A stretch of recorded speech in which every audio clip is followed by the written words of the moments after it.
Hey YouTube, it's Rob here with Urban Survival Tactics. Today I'm going to do a redo on one of my tutorials. I had a lot of questions about when I made the paracord net. Then you want to determine how long you want each of your strands to be. I recommend keeping them an even number, that way when we do the triangle design, it'll stay even all the way through. You also have to keep in mind that the length that you cut is going to be doubled over, so if you make 8-foot lengths, they're only going to be about 4 foot. And then also you're going to lose length as we tie the knots because it'll go upward. What I'm going to do first is I'm going to take one of my strands, loop it even, and I'm going to take down one of the corners. It doesn't really matter which one. Just hold on to my thumbtack, and I just want to take these the best I can, and I prefer just a basic overhand knot. Now, as you can see, I lost about an inch.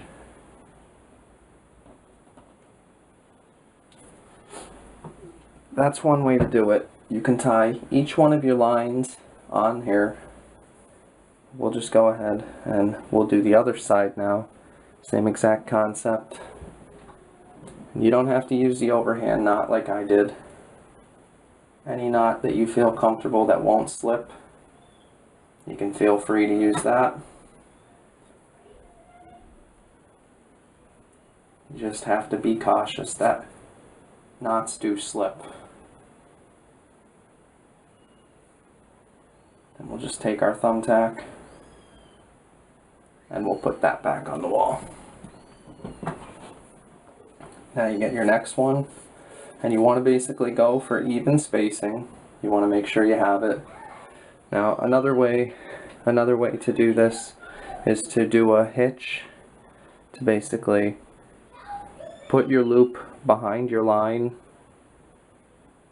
and then bring it over and then just feed the line through. Put it behind, pull the loop over, and then just tuck all your slack through and pull it out. That works fairly well.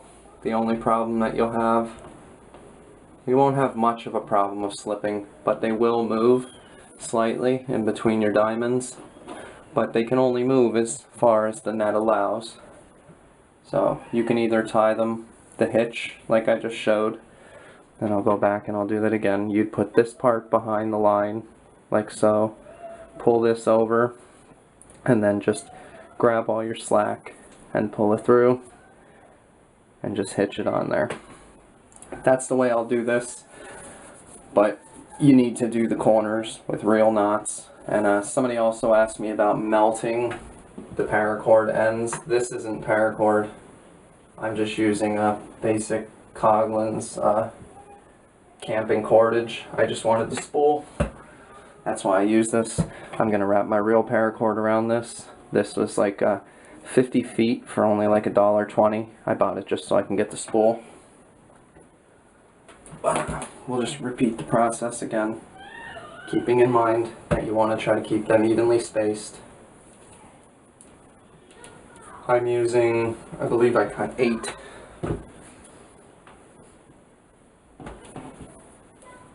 We'll just hurry that along. The background noise that you hear is my daughter playing with our new kittens. Today was the last day of school. Lucky me. Now we got the whole summer.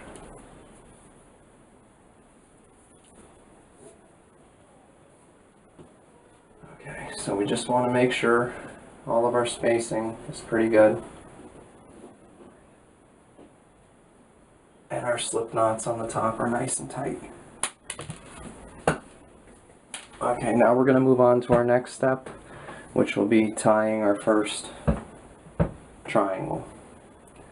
You want to grab the right side of your center. You shouldn't have a center because you have an even number, but the center space, 1, 2, 3, 4, your center space. Grab the left line on the right side and the right line on the left side, And as big as you want your diamond, make it that big. And then just do the same thing we did. Just a basic overhand knot. Try to keep them nice and even.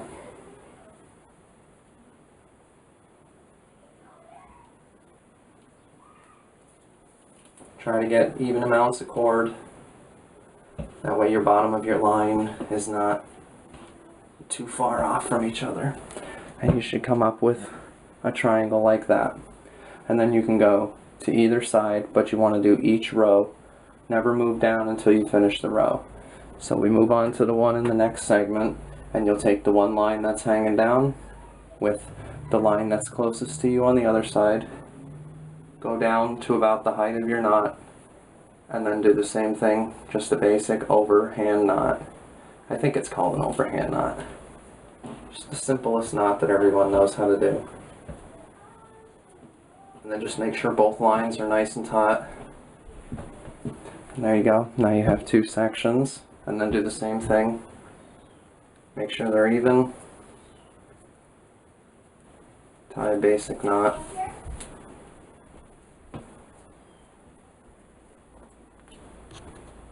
I'll finish this and I'll come back. Okay, we're back now. Now we have our whole entire first line done, and we have a line hanging down on one end and a line hanging down on the other end. We no longer have a center space, now we have a center line, or any line, as long as we still have this one straight down. So now we just start from the basic middle, and we do the same exact process over again with the overhand knots. What I'm going to do is just work to the left, that way I can show you what you do with that hanging line, but you can probably figure that out. Just tie your diamonds, and that's how eventually your net will look.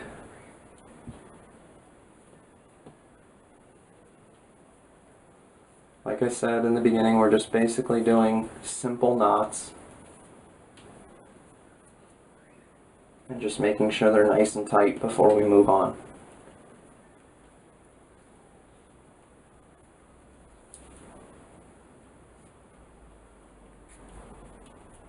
Okay, now we come to this end piece. You want to take the line that's hanging down with the single line that you have left over and tie those together with the same type of knot.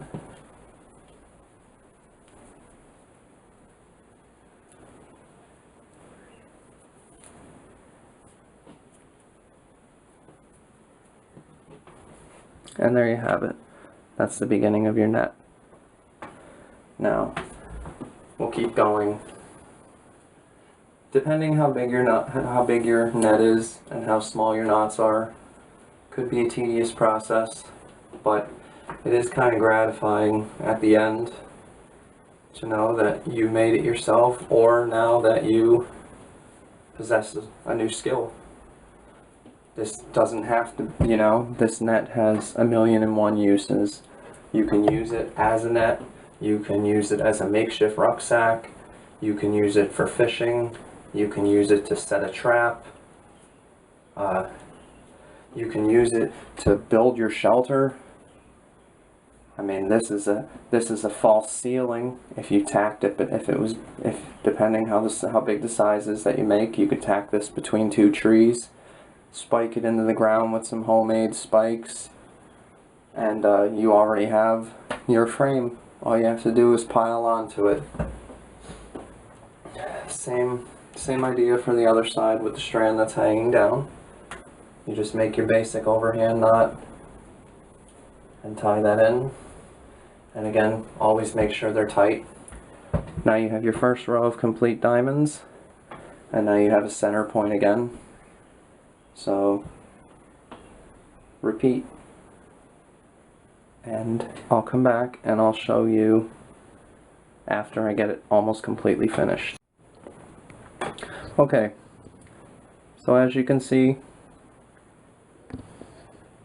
I've finished basically what I wanted to do. Now,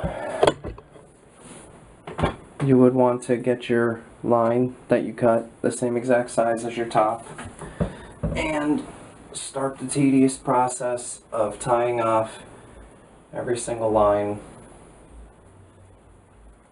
First, what you'd want to do is connect the end strand to your bottom line, and then tack that off nice and tight and as straight as you can get it, and then go to your opposite side and repeat the same process. The bottom of the net for me never looks as good as the top, but it serves its purpose all the same.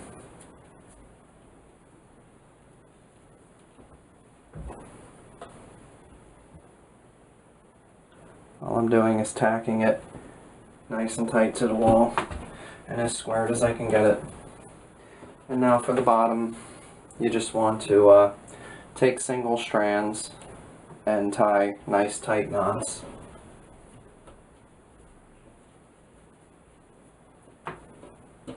This is where it would help if you know basic knot making skills. If not, it's really not that big of a deal.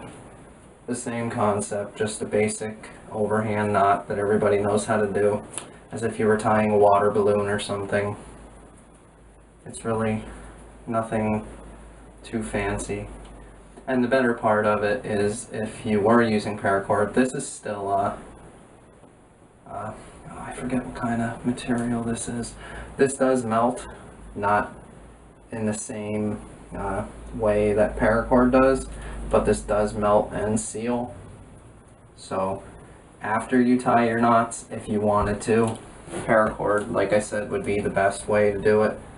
But when you tie your knots off, you can snip the ends and melt the knots, and then you don't have to worry about them ever slipping. But you also have to take in consideration that you won't be able to untie it if you ever needed the cordage for something else. You won't be able to untie it without having to snip the knots off and lose a little bit of cord. But it's... hopefully this video was entertaining, if not educational. Now, hopefully you've learned a new skill that you can add to your survival, bushcraft, camping, any type of tactic really. It's just a great thing to know, and it's a lot easier than people think it is.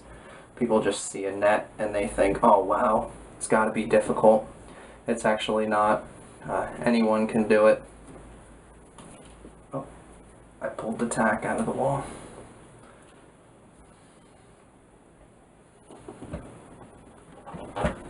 But I'm gonna stop there. I only have 2 more knots to go. But you get the idea. This is a basic way, probably one of the easiest tutorials you'll ever see on how to make a net. I could be wrong, but you know, it's pretty self-explanatory. All you're basically doing is tying knots in a sequence. The more you do, the thinner your cord too. On one of my videos, I just lost another tack. On one of my videos I actually did a much smaller diamond pattern using the 7 inner strands of paracord. And that worked out quite well. And you figure that net was just as strong still. But there you have it. That's your basic net making. This isn't anything fancy, but as I said, it was only an example. But this is the same design that you'd want to do if you wanted to make an easy net that is still reliable and quick. Thanks for watching.